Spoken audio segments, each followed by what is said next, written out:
Yeah, I mean, there are always things that you can think of, and there are a lot of them at the moment. So, two of them I mentioned. The Eurozone crisis has been contained mainly by the actions of the European Central Bank, but nobody pretends that it is over. There are still issues there in the Eurozone, and I don't think it's going to flare up again. But to the extent, if it did, then it knocks back confidence, and we saw that in 2012 here. So that is a factor.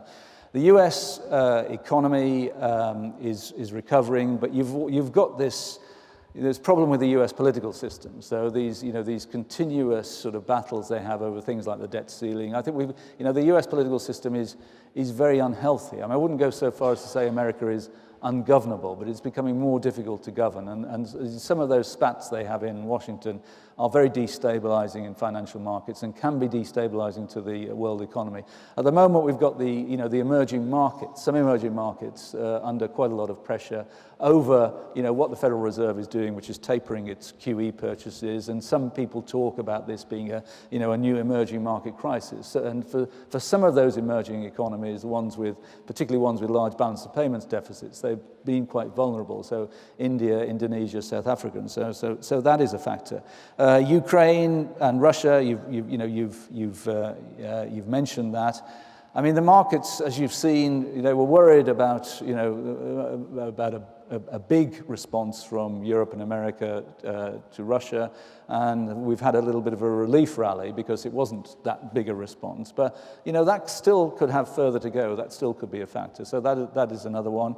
China's economy has slowed. If it slowed too much, that would be destabilizing for the world economy. And you've also got, the kind of politics there of China and the tension with Japan. So any of those things are there. I think what I would say is that people have become, and I think businesses have become, a little bit more robust in the way that they assess the risks of these things. So I think there was a period when, any scare was seen as, this is autumn 2008 all over again. The banks are going to collapse. It's terrible. But over time, I think we've seen quite a few things which were potentially quite disruptive and destabilizing.